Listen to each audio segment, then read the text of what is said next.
Hello guys, Schizo Saint here. A lot of people think that when they want to prepare effectively, they need to have the nicest guns and gear that they can buy.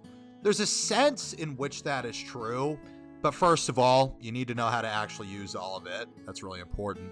Second of all, if you have the nicest rifle with the nicest scope in the neighborhood, you're still just a guy with a rifle, and you're still just going to be limited to what a guy with a rifle can do. What I'm interested in is expanding capabilities. What you're seeing on your screen here is footage from a Potensic Atom SE, a very affordable drone. I got it on Amazon's, I think it was their Black Friday sale, for a really good price. It's very lightweight, and I think I might be able to fit it in large mag pouches. It's that small. Yet, it's got about 20 minutes of effective flight time, a maximum altitude with me at least of about 370 feet, and it's got a 4K camera. Now, it's not as good as a DJI, but DJIs have a lot of limitations. They have a lot of software limitations. They won't let you fly in certain areas. And DJI as a company is under constant scrutiny of the United States government. So I got the next best brand, which appears to be Potensic, and this thing seems to work fairly well. It's got a very small 4K camera, and it's not great at night, but in a city it is usable, and during the day it is absolutely fantastic. This is just a preview. I'll be making a full proper review for this drone here shortly, but I did want to get some ideas out there. I think a lot of people, when they think of drones, they think of using drones for obviously their family vacation or using them professionally. And sure, drones have that application, but I'm interested in drones as an intelligence gathering tool. If there really is some kind of SHTF or collapse, or even maybe the government's still around, but they're allowing riots to happen, it's important for your security to have as much intelligence as possible. Where are the bad guys? What are they doing? How many of them are there? Are they operating as a group, or do they operate independently? Do they have guns? Are they just using bats with nails through them, right? These are all really important questions, and depending on the answers to these questions, you can act and behave and prepare differently, more intelligently. Now, in the past, if you wanted to get proper recon, you had to have a dedicated guy who was trained in camouflage and intelligence gathering. And listen, that stuff's really important. We should all be learning those skills and harnessing those skills. But with a drone like this, you're going to be able to gather a lot more information a lot quicker and a lot safer. It's just a stupid $200 drone. If you lose it, it's really not that big of a deal. Honestly, your average person could probably get 2 or 3 of these over the course of a year without spending that much money.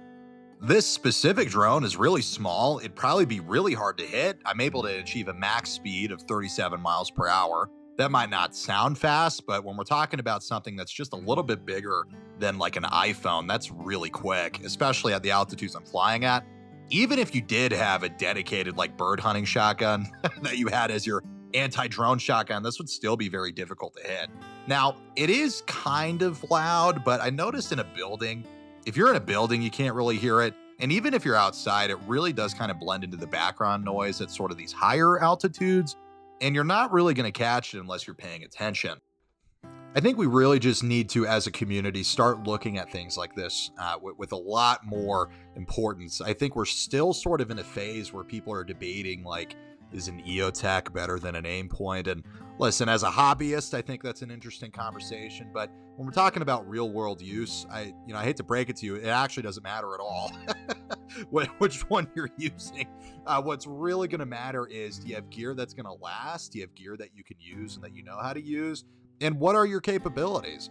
I see a lot of people, maxing out their AR-15, and again, you're just a dude with a rifle. At the end of the day, if you have the nicest AR-15 in the world with an MPVO and a Trigicon RMR and a MAUL, it's still a 5.56. There's not a whole lot you can do with that you can't do with a PSA with a Vortex Strike Eagle. That's going to piss some people off, but when we're talking about implementation, there's not that big of a difference. But when we're talking about things like drones, things like thermal, things like night vision, now we're talking about really serious capability expansion.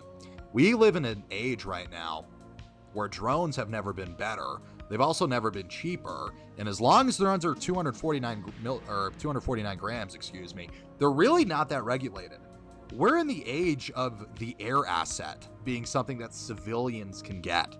That's such a big deal. The idea that not investing that much money at all, you can have a civilian Air Force, an autonomous or at least unmanned Air Force that you can use to gather intel, maybe even pick up and drop off cargo, maybe drop some more interesting things. I can't really get too into that because it's super illegal, but these are the kinds of things that are possible now. And we really need to press the advantage and take advantage of the stuff before some awful terrorist attack happens and we can't get these things anymore. So we'll get more into the benefits of this specific drone in the review, but I really want not just my community, but everyone. I want everyone to start thinking this way.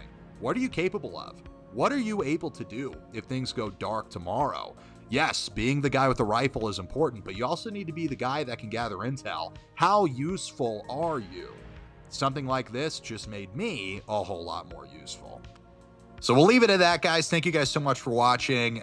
Merry Christmas, by the way. If you want to support the channel, head on over to Civilian Expedition Outfitters. We got some great designs up there. Make sure to get yourself some stickers for Christmas as a little stocking stuffer for your friend or for yourself. They're really high quality and they're amazing. If you buy them now, you should be able to get them before Christmas. So head on over to that store. And thank you guys so much for your support of the channel. Have a wonderful day. More high quality content coming soon.